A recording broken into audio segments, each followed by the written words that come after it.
Bienvenue sur Un jour, une question. Moi, c'est Mimi. Oui, Mimi, c'est mon prénom. Chaque jour, je réponds à une question.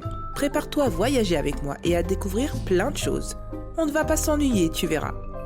D'ailleurs, toi aussi tu peux participer. Clique sur le lien dans la description de l'épisode et enregistre ta question. Qui sait, peut-être que ce sera la prochaine à laquelle je répondrai.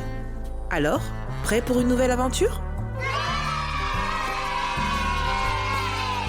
C'est parti !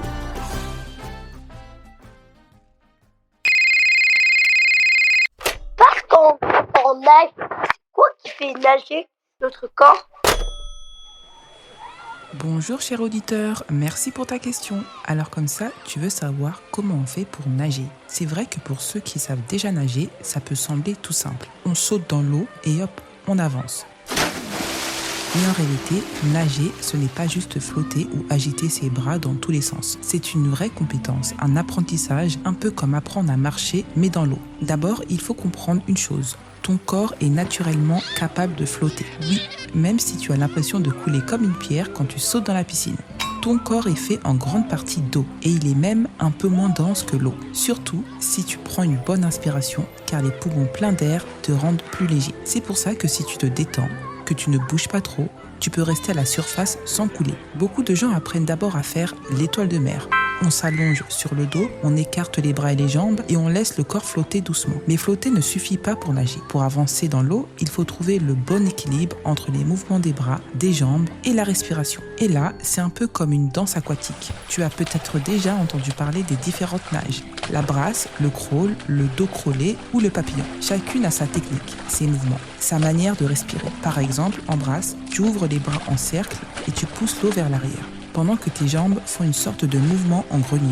En crawl, tu allonges bien le corps, tu fais tourner les bras un par un et tu respires sur le côté.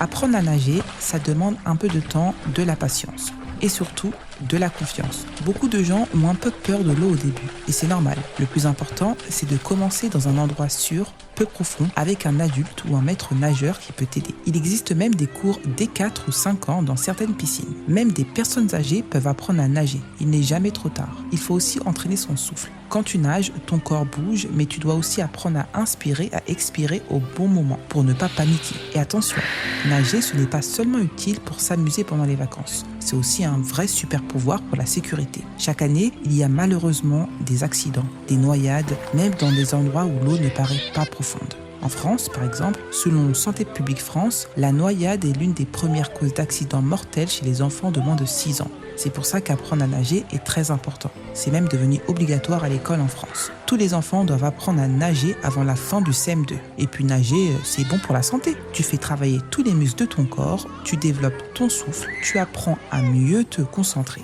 Et en plus, ça détend un peu comme si l'eau emportait avec elle tout le stress. Alors, si tu ne sais pas encore bien nager, pas de panique. Parle-en à tes parents, demande-leur si tu peux suivre des cours à la piscine municipale. Commence doucement, garde toujours des brassards ou une ceinture si nécessaire et surtout, ne va jamais seul dans l'eau, même si tu penses que c'est sans danger. Voilà, maintenant tu sais un peu mieux comment on fait pour nager. Flotter, respirer, bouger en rythme et surtout, y aller petit à petit. Et qui sait, peut-être qu'un jour, tu seras aussi à l'aise dans l'eau qu'un dauphin. À demain pour une nouvelle question. Un jour une question, du lundi au vendredi. Avec Mimi, les idées se mettent à danser. Des pourquoi rigolos, des comment rigoureux. Des petites merveilles, des trucs mystérieux. Pose ta question, ferme les yeux. Et laisse Mimi t'emmener un peu plus loin, un peu mieux, car chaque jour c'est le moment rêvé. Pour s'émerveiller, réfléchir et s'amuser. Na na na na na na na. La la la la la la la.